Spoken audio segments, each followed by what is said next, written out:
பிரியமானவர்களே, ஆண்டவராகிய இயேசு கிறிஸ்துவின் நாமத்தினாலே உங்கள் யாவரையும் அன்போடு கூட நான் வாழ்த்துகிறேன். ஆண்டவர் கிருபையாய் நமக்கு கொடுத்த இந்த புதிய நாளுக்காக முதலாவது நாம் ஆண்டவருக்கு நன்றி சொல்லுவோம்.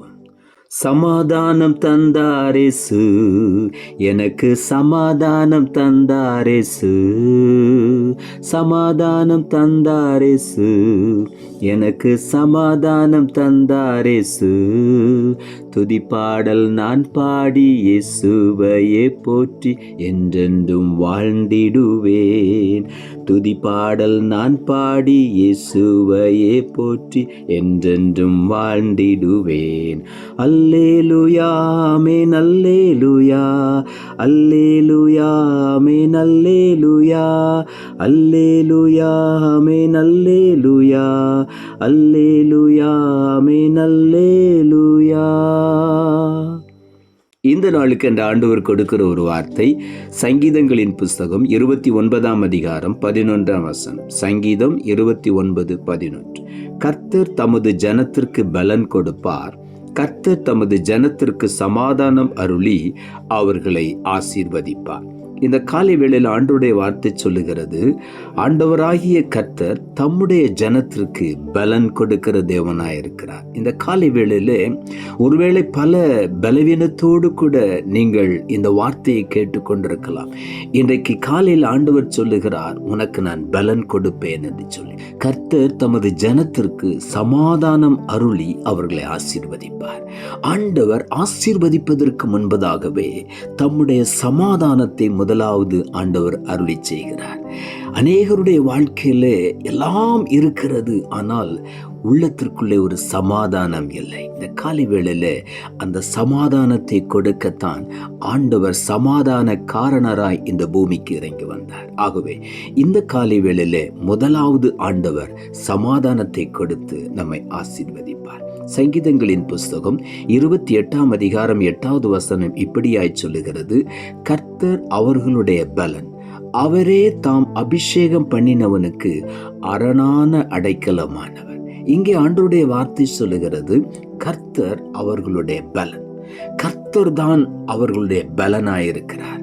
அவர் தாம் அபிஷேகம் பண்ணின ஒவ்வொருவருக்கும் அரணான அடைக்கலமானவர். இந்த காலை வேளையில நாம் ஒவ்வொருவரையும் ஆண்டவர் அபிஷேகித்திருக்கிறார். அவரே நமக்கு பலனாயிருக்கிறார்.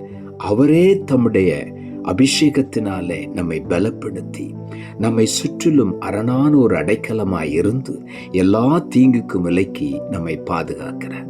சங்கீதங்களின் புஸ்தகம் 138ஆம் அதிகாரம் 3வது வசனம் சொல்லுகிறது, நான் கூப்பிட்ட நாளிலே எனக்கு மறு உத்தரவு அருளினீர், என் ஆத்துமாவிலே பலன் தந்து என்னை தைரியப்படுத்தினேன். இங்கே தாவீது எழுதுகிறார், நான் கூப்பிட்ட நாளிலேயே எனக்கு மறு உத்தரவு எனக்கு அருளி செய்தீர்.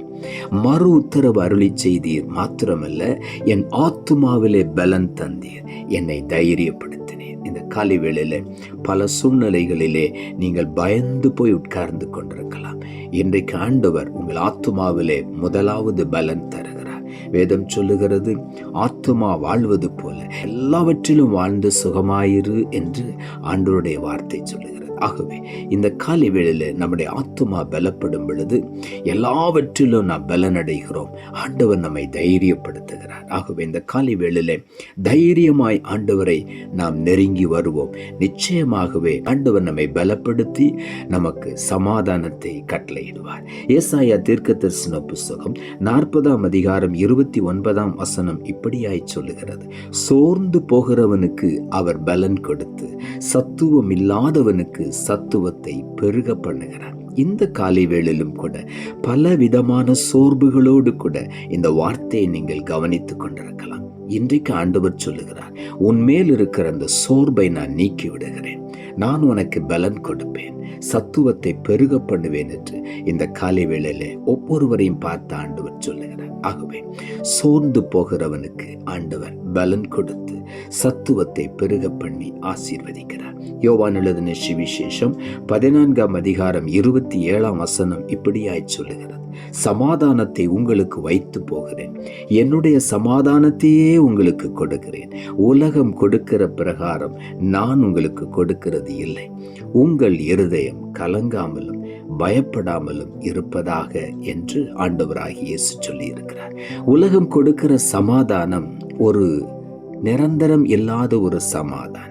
கொஞ்ச நேரம் தோன்றி மறைகிற ஒரு நீர்மேல் தோன்றுகிற குமிழியை போலத்தான் உலக சுகங்கள், உலக காரியங்கள் நமக்கு கொடுக்கிற ஒரு சமாதானம் நிலைத்திருக்கவே நிலைத்திருக்காது. ஆனால் ஆண்டவர் கொடுக்கிற சமாதானம் என்றென்றைக்கும் நம்முடைய வாழ்க்கையில நிலைத்திருக்கும். காரணம், அவர் சொல்லுகிறார், என்னுடைய சமாதானத்தை உங்களுக்கு நான் கொடுக்கிறேன், அதைத்தான் இந்த உலகத்தில் வைத்து போயிருக்கிறேன், இந்த சமாதானத்தை நீங்கள் பெற்றுக்கொள்ளுங்கள் என்று ஆண்டவர் சொல்லுகிறார்.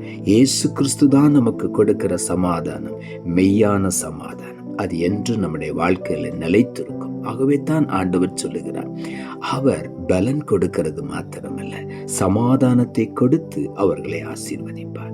சங்கீதங்களின் புஸ்தகம் 147 அதிகாரம் 14 வசனம் சொல்லுகிறது, அவர் உன் எல்லைகளை சமாதானம் உள்ளவைகளாக்கி உச்சிதமான கோதுமையினால் உன்னை திருப்தியாக்குகிறார். இந்த காலை வேளையில நம்முடைய எல்லைகள் முழுவதும் ஆண்டவர் சமாதானத்தினால் நிரப்புகிறார். எல்லா பகுதிகளிலும் சமாதானம். நம்முடைய குடும்பத்தில், பிள்ளைகள் மேல, நம்முடைய குடும்பத்தின் ஒவ்வொரு அங்கங்களின் மேலும் இந்த காலை வேளையில சமாதானத்தை கட்டளையிடுகிறார். எல்லைகளெல்லாம் சமாதானம், எல்லா இடங்களிலும் சமாதானம் இந்த காலையிலே உண்டாகிறது. ஆகவே நாம் ஆண்டவருக்கு நன்றி செலுத்துவோம். சமாதானம் உள்ளவைகளாக்கி உச்சிதமான கோதுமையினால் நம்மை திருப்தியாக்குகிறார். இந்த காலை வேளையில நம்மை திருப்திப்படுத்துகிற ஒரு தேவன். உள்ளத்தின் ஆழத்திலிருந்து ஆண்டவருக்கு நாம் நன்றி சொல்லுவோம். நாம் ஜெபிப்போம். அன்புள்ள ஆண்டவரே, கிருபையாய் கொடுத்த இந்த புதிய நாளுக்காய் மறுபடியும் நமக்கு நன்றி செலுத்துகிறோம். ஆண்டவர் கொடுத்த ஜீவனுள்ள வார்த்தைக்காக நன்றி. கர்த்தர் தமது ஜனத்திற்கு பலன் கொடுப்பார். கர்த்தர் தமது ஜனத்திற்கு சமாதானம் அருளி அவர்களை ஆசீர்வதிப்பார் என்ற வார்த்தையை கொடுத்தேன்.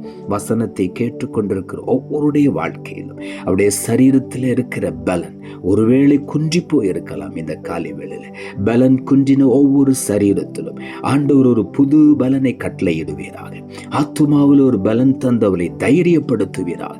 எந்தெந்த காரியங்களை குறித்து அவர்கள் பயந்து போய் இருக்கிறார்களோ இந்த காலை வேளையில ஆத்துமாவில் பலன் தந்து ஒவ்வொருவரையும் தைரியப்படுத்தும். ஆண்டவரே, சமாதானத்தை இழந்து போயிருக்கிற ஒவ்வொருவருக்கும் இன்றைக்கு ஒரு நிரந்தரமான ஆண்டவராய் இயேசு கிறிஸ்துவின் சமாதானத்தை ஒவ்வொருவர் மேலும் வைத்து நீர் ஆசீர்வதியும். ஆண்டவரே, உலகம் கொடுக்கிற சமாதானத்தை அநேக நேரங்களில் நாடி போய் ஏமாற்றம் அடைந்த ஒவ்வொருவரும் இந்த காலை வேளையில என்றும் மாறாத அழியாத நித்திய சந்தோஷத்தையும் சமாதானத்தையும் ஒவ்வொருவரும் பெற்று அனுபவிக்க நீர் உதவி செய்யும். தாழ்த்துகிறோம். இரட்சகர் இயேசுவின் நாமத்தில் ஜெபிக்கிறோம் நல்ல பிதாவே, ஆமென்.